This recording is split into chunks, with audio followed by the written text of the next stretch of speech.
Okay, today we're going to be learning Yevamot Daf Yud. This week's learning is sponsored by Rena and Mark Goldstein in loving memory of Mo Septi on the occasion of his 25th yahrzeit. He presented the Beatles and brought Yentl to Broadway, but he would be most proud of the fact that his children, grandchildren, and great-grandchildren are all committed Jews. And today's Daf is sponsored in honor of Nachshon Schwartz on his bar mitzvah. Mazel tov to Pam and Yoav and to all of his grandparents, aunts, and uncles. That's all tov. Okay, we're getting started with our Daf. We ended with Rav Huna. We had a machloket, and a very basic machloket. This is there's in many Masechtot, there's machlokot that kind of go throughout the Masechet. Okay, for example, in Eruvin, we had a whole thing is how is the Eruv working? Is it like a machitza or is it a siman, right? Is it something noticeable? Okay, we get to Gitin, we're going to have a whole machloket about which Adim are the key Adim, and that kind of pervades the whole machloket. Is it the Adim that watch the get being given, or is it the Adim that sign on the get? Here, the big machloket throughout Yevamot is there Zika or is there isn't Zika? Okay, which means, again, this means when the man dies and the wife falls to Yibum, as they always say falls to Yibum, not sure why, but that's how they say it. She falls to Yibum to the brothers. Brothers, doesn't really matter. And that we'll see that today.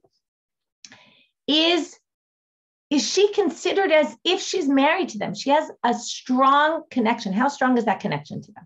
Or do we not view it as a connection at all until they actually do Yibum? And that affects Arayot, who he can marry, who he can't marry. And that was exactly the machloket. If we have a Shomeret Yabam Shemeta, okay, let's go over a few basic laws.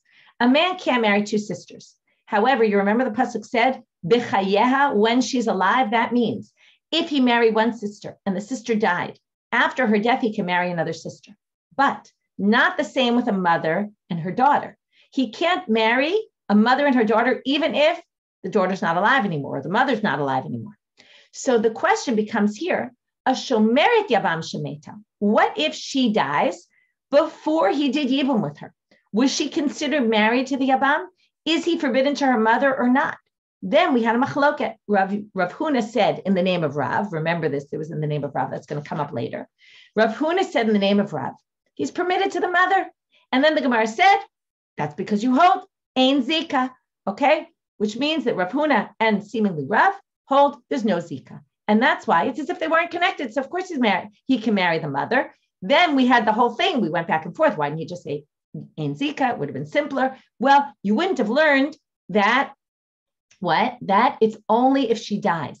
Okay, even though Ein Zika, if the woman is still alive, he can't, and they haven't done Yibum yet, he can't marry the mother. Okay, it's only if she dies, that was the Chiddush. Okay, and then we had this question, what about the Mishnah, which seems to say, one second, I just realized my mic isn't in properly. Okay, now, make sure it's in now. Okay, so now we say that even if the sister, right, then we had this Mishnah where it just talked about the sister, and it said if the Shomeret Yabam dies, then the sister is permitted, which seems to imply only the sister, not the mother.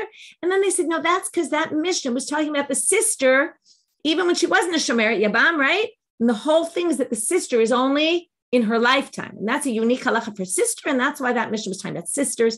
And there's no inferences to be made from that Mishnah.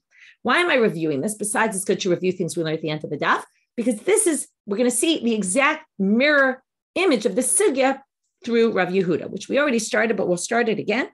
Rav Yehuda Amal, Shomeret Yabam, we're 5 lines from the bottom now, of Yud Zayin Amud Bet. Shomeret Yabam Shemeta Asur B'ima, he's got the opposite approach. And the first part of today's daf is going to be exclusively about Rav Yehuda's approach, that Yesh Zika. So now he says, Alma Kasaval, Yesh Zika, right? If she's waiting to do Yibum, and he doesn't do Yibum yet, and she dies before, he can't marry her mother, because it was as if they were married already, even though they weren't. So, why don't you just simply say that? Well, you might have thought, if you just said Yesh Zika, you might have thought there's only Zika when, now again, when is the connection more stronger? Connection is stronger when there's only one option, right? If there's many options, let's say he's got 10 brothers, then already, how connected could she be to each one? Comes this halacha to teach you, specifically says it. Anyone who's Shomeret Yabam for any of the brothers can't marry the mother. Whether it's 1, 2, it doesn't make a difference. Okay, there's still Zika of every one of those brothers to her. They're all forbidden to her mother. So now they said, what? Wait a minute. You wanted this case to teach you that? And it wouldn't have been enough if you just said, I hold yesh zika. But the whole zika issue is a machloket Tanaim. And when the Tanaim had this debate about it, haki pligi betray pligi, their machloket happened to be a case where there was a third brother also. So you can't say he who holds yesh zika is only when there's one brother, because the whole original machloket that they're kind of taking sides about a Tanaitic debate. There are Moraim here arguing, but they're all taking sides in a Tanaitic debate, which was about a case where there was more than one brother. So you can't possibly suggest that. So then they say, Ela Iyamar hachi hava amina mechayim. If you had just said yesh zika, you might have thought that's only when she's still alive. This is the exact mirror of the last one. Remember, we said the whole chiddush here is that's why they brought this case, because they wanted you to know when she dies. So likewise here, you would have thought it's kind of the flip of, it's the opposite of the other one. Here they're saying you might have thought it's only when she's alive that there's zika. But aval achar mita, which actually is pretty logical, pakale zika, right? We're taking this woman who falls to Yibum to Shimon. Before she even does Yibum, she dies. Now, you might have thought there was zika when she was alive, but now she's dead. Of course, there's no connection between them. How could there be a connection between a live person and a dead person? So therefore, obviously, if they had gotten married, he would have for sure been forbidden to the mother. But since they were never married, yes, they had zika, and zika something, but you might have thought that if she's alive, right, then the mother's forbidden. But if she dies, then the zika kind of disappears. But Kamash Malan, that's why Rav Yehuda had to tell you this case and didn't want to just say yesh zika. Because if he had just said there's zika, you wouldn't have known that the zika lasts even once she's no longer alive. So Kamash Malan, the zika bichti lo paka, the zika never really goes away. Okay, basically that means, because obviously she's dead, so what's the relevance of it? The relevance is you can't marry her relatives that were forbidden, like her mother. So now the Mishnah that we brought to contradict the other side, which we then answered, we're now going to bring as a proof to this side. Lema Mesayele, why don't you say that the following Mishnah supports? And then the same way we answered the question on the first part, we're now going to say, oh no, this doesn't serve as a proof because this could be read otherwise. So if you want to see in the study guide, I charted this all out so you can see the parallels between the two sides of the sugya, the two opinions. Lema Mesayele. So why don't we suggest that this Mishnah supports? Yivim tosha meta mutar b'chota. If the Yevamot dies before they do Yibum, then he can marry her sister, no problem. Ba'achota im bi'ima lo. What can you infer from here? You can marry your sister, but you can't marry her mother, which would then prove exactly what Rav Yehuda tried to say. But the Gemara says, as it answered last time, hu adim dafilu bi'ima. No, it really means, right, it's just referring to the sister. You can't infer anything about the mother. The mother could be the same as the sister. She's also forbidden. Ve I did tani reisha. What was in the reisha of that Mishnah? Ishto shemeta mutar b'achota, not a case of yibum, a regular case where a man was married to a woman. He's permitted to her sister after she dies, right? Only after she dies. Dafka b'achota, that halacha is not relevant to the mother. That's what I told you at the beginning of class, right? So aval bi'ima lo, but it wouldn't be true for the mother because even when a woman dies, he can never ever marry her mother. So therefore, dahavi leis to midoraita, because that's asher midoraita. Now, why is it not asher midoraita for the sister? Because remember, in the sister pasuk, it says bechayeha. In the mother pasuk, isha ubita, it never says anything about in her lifetime, which means even when she's dead, you can never, once you're married to a woman, you can never marry her mother. Or once you're married to the mother, you can never marry the daughter. So that's something that lasts forever. Therefore, that Mishnah was only dealing with sisters. Therefore, Tananami Seifa, mutar b'achota. Then it compared it to the case, right? Then it also brought the case of a Shomeret Yabam would be permitted to the sister, but you can't infer anything about mothers because it wasn't the topic of the Mishnah. Okay, so now we have the mirror image of the sugya. We basically did a very similar thing to each side. Just, sometimes we brought a source to question on one side and it was brought as a proof to the other, but in the end we rejected as well. Now we want to ask a few questions on Rav Yehuda. We're going to have two questions on Rav Yehuda's approach now. Mativ Rav Huna, and then we're going to, by the way, connect him to Shmuel. We're going to say that he was actually bringing us Shmuel's opinion. Okay, we saw that Rav Huna brought Rav's opinion and said there isn't zika, and here we're going to then say Rav Yehuda actually is quoting Shmuel on this, and then we're going to get into Shmuel. So first we're going to have two questions. That's going to take us almost to the end of this amud. Okay, the first side of the page. Mativ Rav Huna bar Chia. Okay, let's pull up the slides, the presentation. Here's our case. Okay. Mativ Rav Huna bar Chia. Asaba ma'amal. He now brings our Mishnah as a question. If you remember, our Mishnah says, if, right, we had two brothers, Reuven and Shimon. Reuven dies, right? He's married to Yael. Then what happened? Then we had the brother Levi is born, right? But Shimon, when the brother was born, Shimon had already done ma'amar with Yael. So remember, Levi to Reuven is right, an ach shelo ba'al olam, because he wasn't alive in the time of Reuven, should be forbidden to Yael, right? And then, but Yael already does ma'amar with Shimon. So let's read what he quotes here. Asaba ma'amal umet. If Yael did ma'amar with Shimon and then dies, shniya choletzet v'lo mityabemet. Shula can't do yibum with Levi. Why can't she do yibum with Levi? She can only do chalitza, because we have this doubt about Yael, right? Is she connected to her first husband, or is she connected to her second husband? If she's connected to her first husband, then she's exempt from yibum, because Levi is an ach shelo ba'al olam, and she doesn't exempt the second wife, Shula, because Shula is not even a second wife. Yael is still connected to Reuven, and Shimon is connected to Shula. So when Shimon dies, Shula has to do yibum with Levi. To her, he's not ach shelo ba'al olam, because he was alive when Shimon died. But since Yael did ma'amal, what's the problem? Yael, on a rabbinic level, remember ma'amal, okay? This is a good reminder for me I forgot to say this at the beginning of class, but your bookmarks have ma'amar on it. And if anyone didn't receive their bookmarks, because the mail system is not very reliable, please let us know as soon as possible. We're going to send out some more next week. So sometime mid next week. So get back to us in the next few days and we will make sure to send you a set of bookmarks. I know many people did get, but the mail system is not amazingly reliable. Okay. Yael now does ma'amar with Shimon. So on a rabbinic level, remember ma'amar is like kiddushin by yibum. Okay, so it's basically has no validity on a Torah level, because on a Torah level they actually have to have relations, which they haven't had yet. But on a rabbinic, that's on a Torah level. On a rabbinic level, they're married. So that means Yael is kind of half-half. On a Torah level, she's Reuven's wife, which means that Levi is forbidden to her. But that would have no effect on Shula.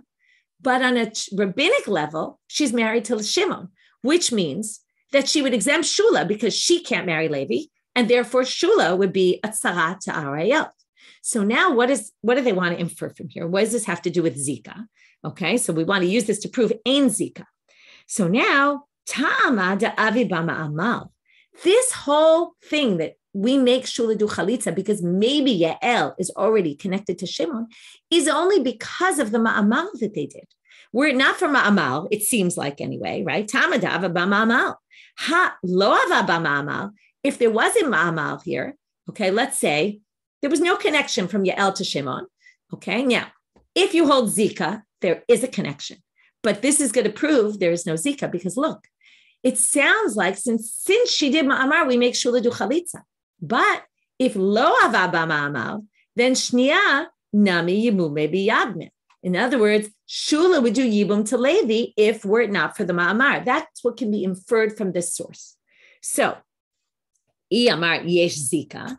Now, if you say there's Zika, okay, now, what does Zika mean? Look, Yael is connected already to Shimon just because Reuven died. That's Zika. If she's already connected to Shimon, then Shula should be prohibited from marrying Levi, right? Because she is Havilet Sarat Eshtachiv Shelo Haya Ba'olamo B'Zika. She's the tzara of a woman who falls to Yibum to Levi, who she's forbidden to him on a Doraita level, right? At least through Zika anyway. So Shula should be prohibited. And that is not, in fact, the case, right? Why is that not the case? Because we just inferred that it was because it said they did ma'amal. But it sounds like if they not done ma'amal, right, she would be prohibited. So now they basically say, my ex is coming in a minute. My mistake, not yet. The ex is going to come in a minute, which is Amaraba, hu adin da'af agav de lo ava ba'ma'amal. Really, the case is, okay, this is not, in fact, and as we thought to infer this, but this is not, in fact, what's inferred. Okay, we're now going to say, even though it said Ave b'ma'amal, even if you did ma'amal, she is, in other words, the case is Shula can't do Yibum. Sorry, 1 second. No, why did I put the X here? Because I wanted to show that, right? Hello, Ave b'ma'amal, v'yamar yesh zika, it would be tzarat, right? And it's not that, right? Sorry. This is not what it's, right? I was right. This isn't from the first case. This isn't what's inferred, basically, right? The whole thing is she is allowed, that what's inferred is that Shula is permitted to Levi, right? But if we were right that Zika really works, then it should be Shula is prohibited, and that's not what it is. In the end, they say Shula is prohibited from doing Yibum. In other words, she's prohibited from doing Yibum, but she does do Chalitza just to be on the safe side. But you don't really need to make that inference. Okay, we made that inference because it said Ava b'ma'amal. We assume that means if he didn't do ma'amar with her, they wouldn't be connected at all, and that would disprove Rav Yehuda. But now the Gemara says no. Rabbi explains, Hu adin da'afilu ava b'ma'amal. Still, she would have to do chalitza, and she couldn't do yibum. Why? The hadikatane ma'amal. Why did they bring the case of ma'amar then? La'fuki mi beit Shammai. We haven't even learned this yet. But the ambre ma'amal koneh kinyan gamur. Beit Shammai thinks different than what we've been saying all along about ma'amal. That ma'amal has validity on a Torah level. Once you do ma'amar, it's like kiddushin, and you're basically married to her. But you're betrothed to her, which is the first stage of marriage. So this is kamashman that we don't hold like Beit Shammai. That even though you think now, if we held like Beit Shammai, what would be the situation? She wouldn't do chalitza. She would be entirely exempt from yibum because she's the tzara of ish tachiv shelo haya ba'olamo, right? The first one can't marry Levi. And since she's 100%, according to Beit Shammai, married already, or at least right, betrothed already to Shimon, she exempts the other one as well. And then you wouldn't even need chalitza. That's what the Ma'amar is coming to teach you. Not that you're not considered married at all to him. No, in other words, there's 3 stages, right? What we thought was, if you didn't do Ma'amar, you're not connected in any way. He's saying, no, Ma'amar connects you somewhat, but not fully. That's what it's coming to exclude. But it's not coming to exclude. In any case, you could still say Yesh Zika, and even without Ma'amar, it would have been something. And the Ma'amar case was just brought to say we don't hold like Beit Shammai for a totally different thing. Eitivei Abad. Second question on Rav Yehuda. So we answered the first question, now we get to the second. Put it up. Okay.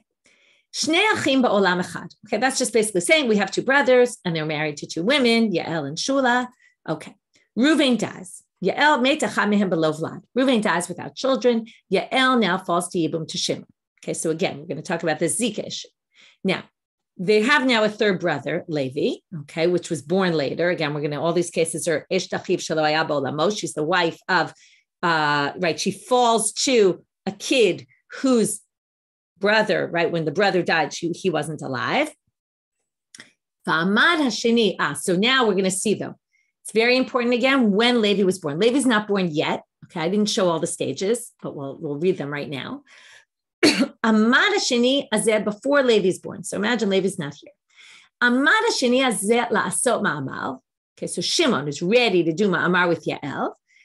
Ma'amar b'yivimto, with his yivama. V'lo ispik la'asot ma'amal. He didn't manage to do it. Ad shenolad lo ach. In the meantime, he has a brother born before he does ma'amal. Now again, if you say Yesh Zika, what will we say?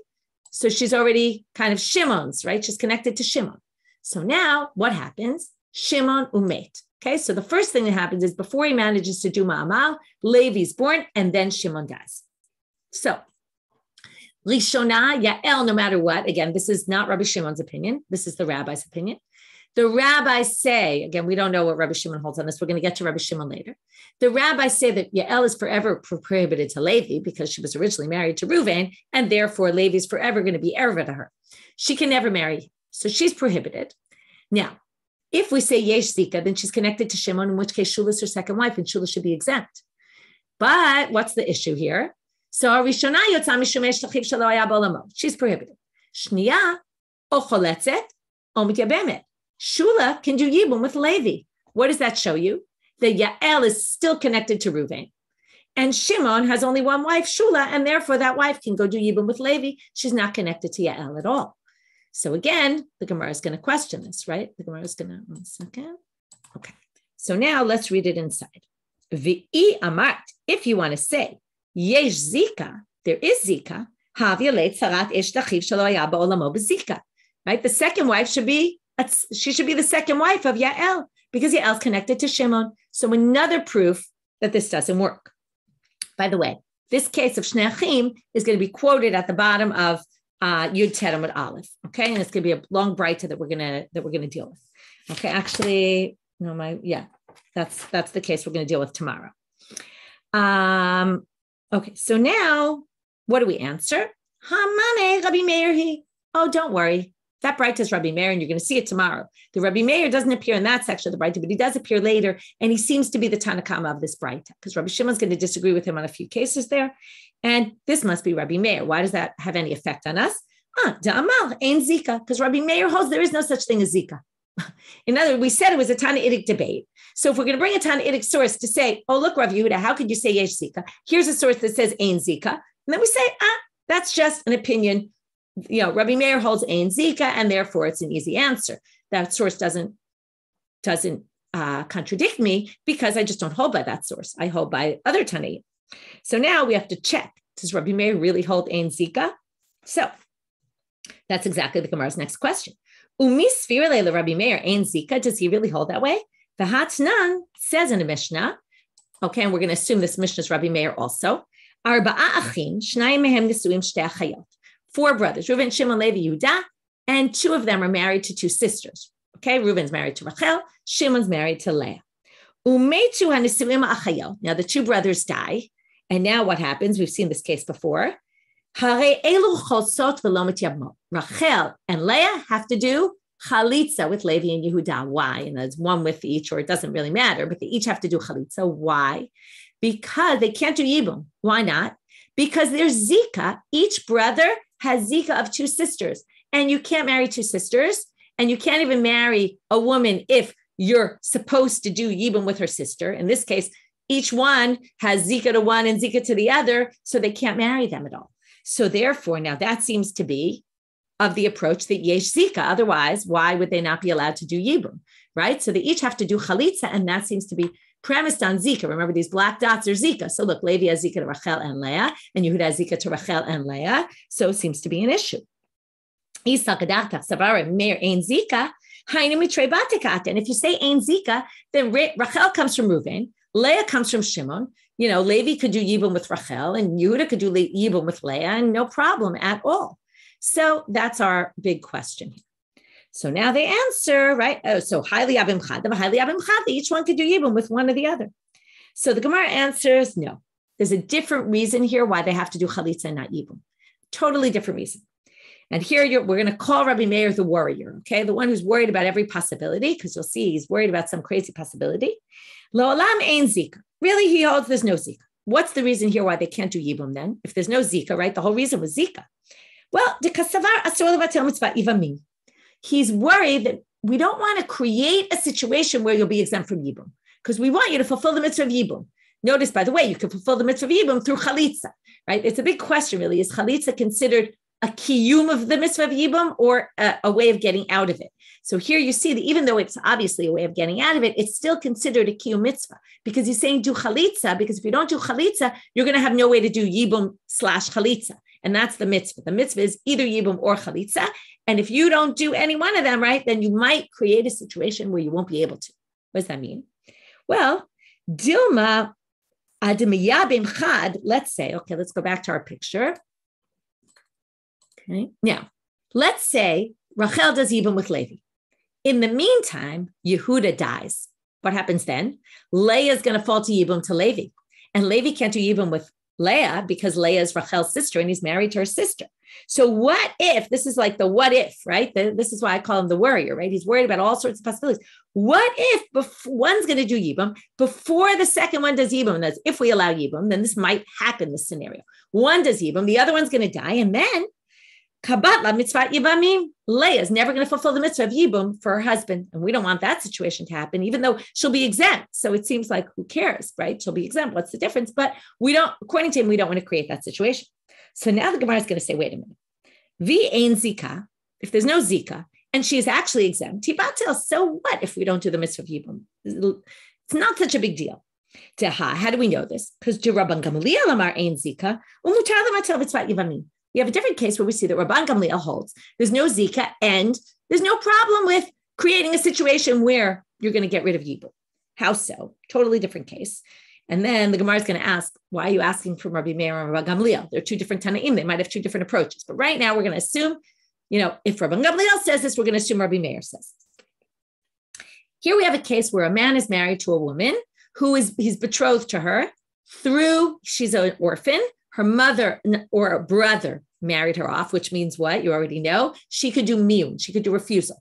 And that means she's only married to him on a rabbinic level. She's not actually betrothed to him on a Torah level. So then her sister is married to his brother. Her sister dies. Her sister falls to yibum to the one she's married to. He can't marry two sisters. So there's two options, Rabban Gamliel says. If she does miyun, that's the best. Because then the sister can fulfill yibum with the brother, because it was as if they were never married. So that's fine. What if she doesn't want to do miyun, or she didn't? We let her grow up, meaning when she reaches the age of 12 and she doesn't do refusal, then what do we say? Well, then when he has relations with her, that's l'shem, the kiddushin. She becomes fully betrothed to him. And then what will happen? Then she'll be fully married to him. And then the sister will be exempt because of he's married to her sister, and great, then she's exempt. So basically she'll have to wait a little while, in this case, the wife, before she can go get married. She'll have to wait till the sister gets older. That's the main problem. But nobody thinks it's a problem. Rabban Gamliel doesn't seem to have an issue with us creating a situation where we're preventing the mitzvah of yibum from happening. Because, right, we could have forced, now, again, forget about, her life, but we could have forced, right, they're talking about on a purely legal basis. We could have forced the young child to do miyun, and then we would have resolved the problem. And she would have been able to do yibum, the sister, and it would be great. Of course, you've left this girl without a husband, but you can betroth her to somebody else, presumably. Anyway, they're just saying basically that they're looking purely legalistically, from a legal perspective here.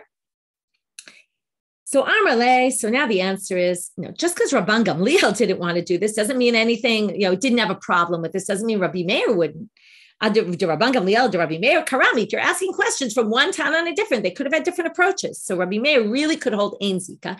And the reason, again, that we force them to Chalitza is not because of Zika, not because they both can't do Yibum. They really could do Yibum. But if we let one, maybe the husband would die, and then, the fourth brother would die, and then there'd be no way to do Yibum, and we don't want to prevent that. So who cares? You're contradicting him from somebody else entirely. So they say, no. Lo hachi kamrin. Rabbi Meir chayish afilu l'sfeika. Rabban Gamliel afilu levadai lo chayish. It's not so much this person, that person. It's that Rabban Gamliel doesn't even have a case when it's for sure going to be mevatel mitzvah yivamim, because the case is in front of us. As opposed to Rabbi Meir, who was thinking of some random, maybe the guy will die before they do yibum, right? That's such a far off chance. So we're saying if Rabban Gamliel isn't even concerned for definitely canceling yibum, we're certainly not going to be concerned for Rabbi Meir, who thinks maybe there's a 2% chance that the guy's going to die before yibum's performed. So that's what we mean. Dilma mandalo chayish. Now the Gemara answers, no, that's not true. Because right, there's different, that's why I called him a worrier. Because there's some people who like to worry for every possibility, and there's some people who don't worry at all. So Dilma mandalo chayish, even the one who obviously isn't concerned for this issue, right? That what about all these possibilities? Afilu levadai lo chayish, isn't even worried.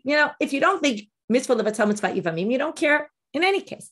Uman de chayish, afilu l'sveika chayish, and the one who's concerned about it might be concerned even in a random case. So this is an unfair comparison. You really could say that Rabbi Meir doesn't hold Zika, which again resolved our question against Rabbi Yehuda. We brought a Tanaitic source against Rabbi Yehuda. So this seems to say Ein Zika. Oh, no problem. That's Rabbi Meir. And Rabbi Meir really holds Ein Zika. And even though we brought a contradiction to that, we proved that he really could hold Ein Zika. And the reason why he doesn't allow the two sisters there to do the Yibum with the two brothers is for a totally separate reason. So now we got rid of the two questions against him, and now we're going to move forward with trying to connect Rav Yehuda to Shmuel, or connecting. Rav Yehuda is passing down really the Torah of Shmuel. Ditnan. How do we know this? Because this mission says, Shomeret Yabam, Shekidesh Achiv et Achota. Okay, we're starting now on Mubet. A woman who's waiting to get married. And what happens before to do Yibum? Before she does Yibum, the Yabam, okay, Shimon, who's supposed to do Yibum with her, goes and marries her sister. Okay, betroths her sister. So, right, he does the first stage of marriage. Mishum Rabbi Yehuda ben Betera amru, omrim lo, hamten ad she'aseh achicha maaseh.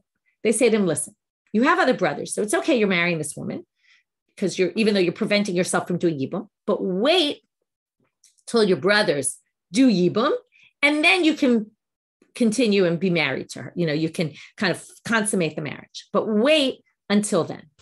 Amar Shmuel halacha ke Rabbi Yehuda ben Betera. And Shmuel says halacha is Rabbi Yehuda ben Betera. What does this show? This shows yesh zika. Because if there wasn't zika, he would say, what's the difference? I go marry your sister, and one of my other brothers will do Yibum. But they say, no, wait. If he already did the Kiddushin, wait to finish the Nisuin until your brother takes care of it. Once your brother takes care of it, the zika will be removed from you. But right now, the zika is on you. So now they say, Amarle de'i Rav. Now, he says that. So this was, Abaye says to Rav Yosef, Rav Yehuda said is Shmuel's opinion. Remember, right, Rav and Shmuel always disagree. And Rav Huna, who disagreed and said, Ein Zika, said it in the name of Rav. So comes Rav Yosef and he says to him, because Abaye said this to Rav Yosef, Amarle de'i de Rav mai. Kasha de Rav de Rav. Why are you so careful that you don't want to say this is Rav's opinion that he's quoting? Because then you'll have a contradiction with what Rav Huna said, Rav said, and what you say Rav said. Kevan de Itmar mishmei de Shmuel behedya. Dilma amorayni nuvali b'de Rav. Comes Rav Yosef and says, maybe it is Rav, and maybe just Rav Huna thought Rav said Ein Zika, but maybe other people think that Rav said Yesh Zika. So why are you so much trying to say this is Shmuel? He says, Kevan de Itmar mishmei de Shmuel behedya u'mishmei de Rav ke'amorai lo shvikan mishmei de Shmuel behedya u'mukminan ke'amorai v'li b'de Rav. Comes Abaye and he says, listen, I know that some people claim that Rav says other than what Rav Huna said, and he really says Yesh Zika, but I heard it straight from Shmuel. Shmuel said this. So I'd rather go with something that's a sure thing and say, I know he held like Shmuel, rather than going with something that maybe Rav said this. So that's why I said it's like Shmuel. Amarav Kahan, Amarita Lishmate Kamedi Rav Zvid min Nahardea. He says, I brought this in front of Rav Zvid in Nahardea. Amal, he said to me, Atu matnitala. You say this like this, that basically, right, they quoted this line of Shmuel with Rav Yehuda ben Betera, and then they connected it with Rav Yehuda. But I have a version that Rav Yehuda said it in the name of Shmuel. Not that we're going to connect Shmuel to Rav Yehuda, but Rav Yehuda definitely said it in the name of Shmuel. I have it more explicitly stated. And this is what I learned. Amar Rav Yehuda Amar Shmuel. This is the tradition I have. Shomeret Yabam Shemeta Asur B'ima Alma Kasavar Yesh Zika. Number one, Shomeret Yabam, right? That's our case. Shemeta Asur B'ima. That was what Rav Yehuda said originally. He said it in the name of Shmuel. Therefore, he must hold Yesh Zika. And Ba'az de Shmuel l'ta'ameh, and Shmuel went l'shitato, according to his approach. Tamar Shmuel alachak Rabbi Yehuda ben Betera. Okay, now, why did he have to make both statements? He could have just said the first one. It would have been obvious, right? So now, why do we have to say he holds like Rabbi Yehuda ben Betera in this case of Shomer Yabam Shekidesh Achiv et Achoto, and they say wait because of Zika? It's really one and the same. So they say Utzricha. They're going to say why you needed to say both. If you just said Yesh Zika, this goes back to where we started. This is going to kind of end our whole thing full circle. We said in the beginning, you might have thought if you just say Zika, maybe it's only when there's one brother. But not if there's two. And that's why they brought the case. And he said, wait till your brother does a maaseh.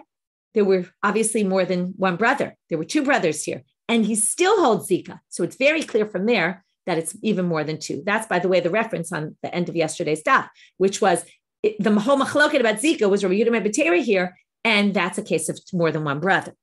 So why don't you just tell us that one, where it's obvious Yesh Zika, and it's even with more than one brother. But that's Zika. This is exactly where we started again.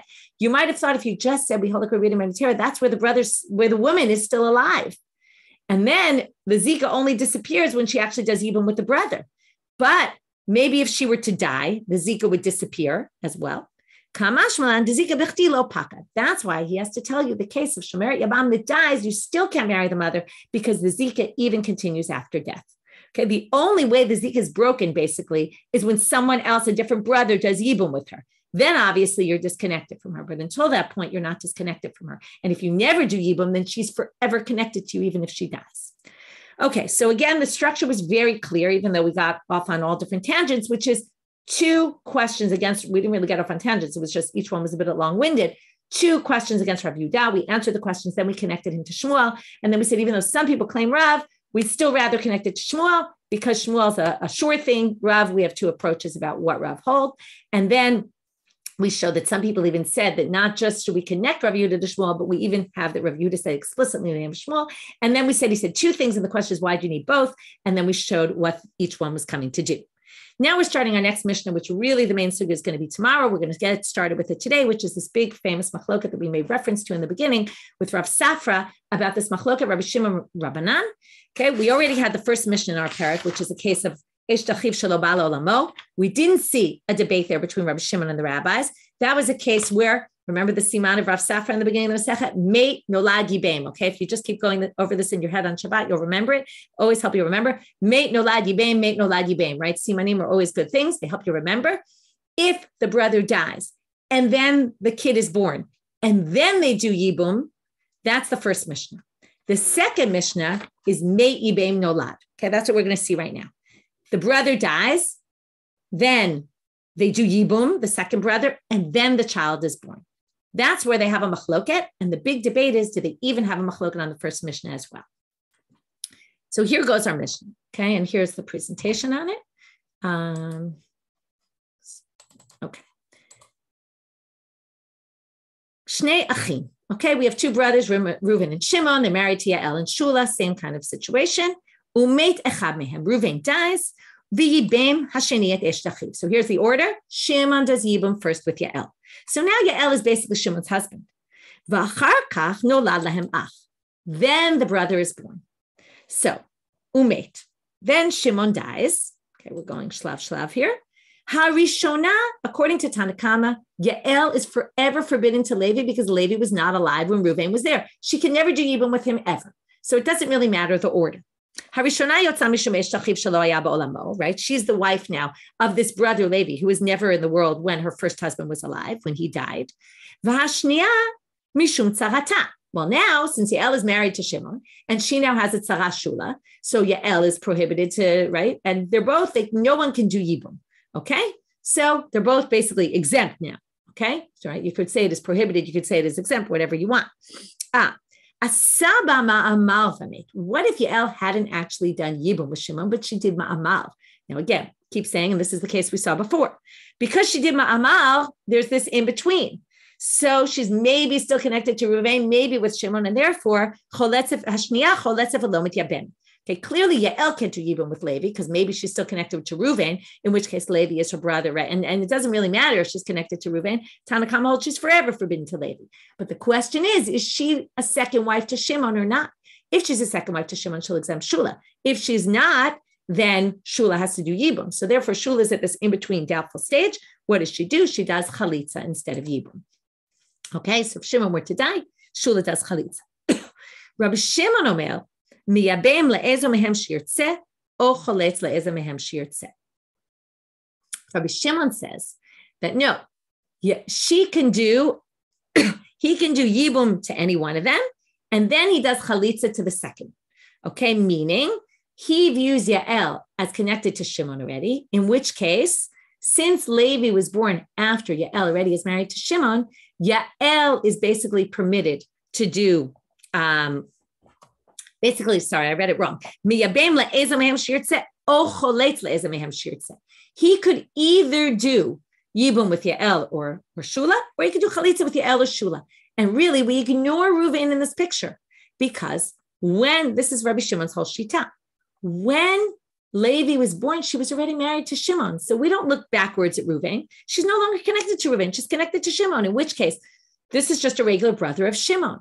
So therefore, either one could do Yibum, either one could do Chalitza, and we're fine with that. Okay, that's what we have right now. Big question is that only because she was already married to him? Or would it even be if she just fell to Yibum because, what? Yesh Zika. If you say Yesh Zika, it's as if she was married to Shimon the second Reuven died. In which case, maybe Rabbi Shimon even agrees with the first Mishnah, where, again, Meit Nolad Yibam. Always remember that. Meit Nolad, then the kid was born, and then they did Yibum. Would he agree in that? Would he disagree with the rabbis in that case or agree? So we already learned earlier in the Mishnah, that was Rav Safra's thing. They disagree in that case as well. Okay, I'm sorry. I just said it wrong. Rabbi Shimon agrees with the rabbis in that case. The Meit Nolad Yibam, she's not fully Shimon's yet. Okay, which basically seems to say Ein Zika. Okay, but Rabbi Yoshaya, which we're going to start off with, Amar Rabbi Yoshaya, it should be Rabbi, not Rav Yoshaya. Chaluk Haya Rabbi Shimon Af B'Rishona.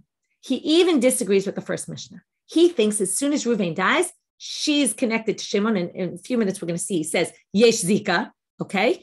And because of the Zika, it's as if she's already married to Shimon. It doesn't matter whether she did Yibum or not, which means when Levi's born, she's already in Shimon's domain and no longer in Reuven's, which means that the brother, according to Rabbi Shimon, is not really right? She's no longer the wife of her brother Shelo Haya Ba'olamo, because we're not looking through the lens of Reuven. Again, you'd have to be Rabbi Shimon to hold this. The rabbis think she's forever forbidden to him. It doesn't matter order or anything.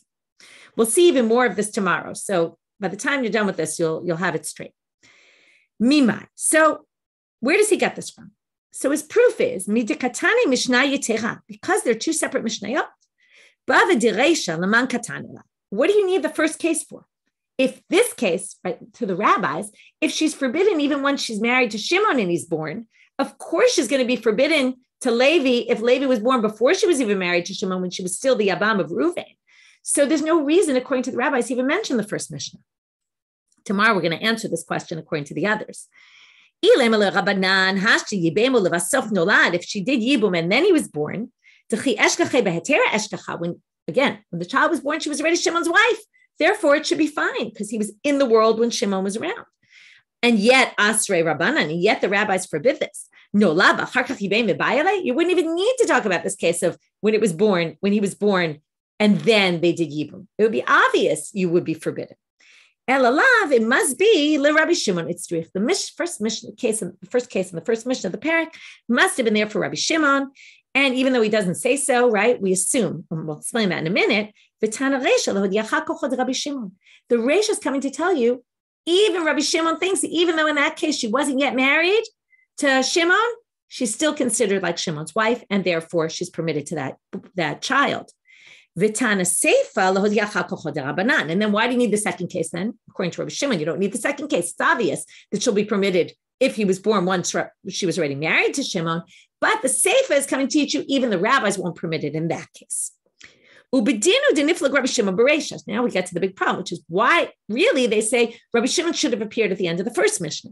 So why not? This is just a literary thing. They let the rabbis finish everything they had to say. And then comes Rabbi Shimon to disagree. It's basically saying Mishnah 1, Mishnah 2 was really one unit. Comes Rabbi Shimon at the end and he says, I disagree with this whole thing. Okay, that's Rabbi Yoshaya's approach. Now comes the Gemara and says, wait, if that's the case, so when is there an erva? And as we assume Rabbi Shimon does think there's erva in this case, but there is some case where she can't marry someone who was never alive when the husband died. She can't do yibum with him. So here are the two cases where you can have it. Let's say Reuven died, he had no brothers. Then Levi was born. She doesn't do yibum with him. That's one obvious case. And no, right, and then no la lo ach. Inami betray velo yibam velo mate. Let's say Shimon decides not to deal with yibum with her. He doesn't do yibum, he doesn't do chalitza, and he doesn't die. Right? If he died, then we get to our case. But if he doesn't do yibum and he doesn't die, then basically, if Levi's born, she still can't do yibum with Levi or chalitza, right? Because she's still connected to Reuven. Okay, so those are two possible cases. Now comes the big. Now they say, okay, wait. Bishlama yibam. We get the logic, and this I already told you, so you don't really need this question, but here they're going to come and say it's all based on Zika. First, they say, I get the case where he did Yibum and then the kid's born, because again, she's already connected to Shimon at that point. She's married to him. So when he was born beheter, meaning again, when Shimon's going to die, Levi was already in the world. So what's the reason for the other case, though? If they haven't done Yibum yet, why? She's still connected to Reuven, right? So therefore, kasavar yesh zika, bezika kiknusa damya. It's all because of zika. And zika is as if you're married. So therefore, it doesn't matter whether Shimon did Yibum or not. Zika connected her to Shimon and removed her from Reuven. So now comes the big question. Matkefla Rav Yosef. Rav Yosef says, wait a minute. You're trying to say that Rabbi Shimon holds zika kiknusa damya? I'm going to disprove you entirely. Because I'm going to show you a case where not only was there zika, there was also ma'amal. And with, right, ma'amar is all the more strong that she's connected to Shimon. And yet, Rabbi Shimon has a big doubt there, whether they're connected or not. So we're going to start reading the source and we'll get to his proof tomorrow. But I'll start reading the source and we'll explain it. Okay, so now comes so they say, Mahi, what's your proof? So here comes Rabbi Yosef. He says, Hashta zika uma'amar misakale Rabbi Shimon ikiknusa dami. In this case, Rabbi Shimon's going to debate and not know and basically be, go with this in-between opinion because he doesn't know. Is ma'amal like she's married or not? Is zika lechuda mebaya? And when there's only zika and there's no ma'amar, you think he's going to have a question? So Mahi, what's this case? And I'll just teach you the case and then you'll see tomorrow how it connects. And also in tomorrow's class, I reviewed the beginning of this whole part as well. Ditnan, 3 brothers married to 3 random women. Okay, remember, it doesn't mean Gentiles, it just means people who aren't related to each other. Reuven dies, so Shimon does ma'amal with Tamar, okay, Reuven's wife. Now, umet, then Shimon dies. Okay, now we have a problem because Tamar is maybe Reuven's wife, maybe Shimon's wife. So because of that, we don't know when Yael and Tamar fall to Yibum to Levi, are they falling to Levi from 2 different marriages or from the same marriage? Because maybe Shimon's already connected to Tamar. So they do chalitza and not Yibum because it says, Meit echad mehem, Yevamah yavo aleha. Misha aleh zikat yabam echad, velo sha'aleh zikat shnei Yevamim. In this case, we have a woman who basically has the zika of 2 different Yevamim. In other words, we have this woman, Tamal, is possibly Reuven, possibly Shimon, right? So you can't do Yibum with someone like that. Rabbi Shimon Omer, he says, choose one and do Yibum, and choose the other and do Chalitza. Now, the whole issue is, why doesn't he allow Yibum to both, right? Yibum travayu lo, didil meyesh zika, because maybe it's zika. And then he's going to say, why not one and not the other? Okay, this we'll get into tomorrow. And he's going to say maybe ain zika. And he does this in between. You'll see this all inside tomorrow. We'll understand it better. But basically, he's not sure, is there zika, isn't there zika? And that's why he does this in between solution. So that proves that he was debating, even in the case of ma'amar, is there zika? All the more so if there's just zika, in which case, Rabbi Yeshaya, how can you possibly suggest what you're suggesting? That as soon as Reuven dies, she's got zika to Shimon. And because of that, she doesn't. Right, the ach is considered an ach for Shimon, and she can marry him, and the erva is gone. Okay, that's the basic question. We'll deal with this much more in tomorrow's shiur. Have a Shabbat Shalom, and we'll meet up again you'll have tomorrow's Shabbat shiur, and then we'll meet up on Sunday.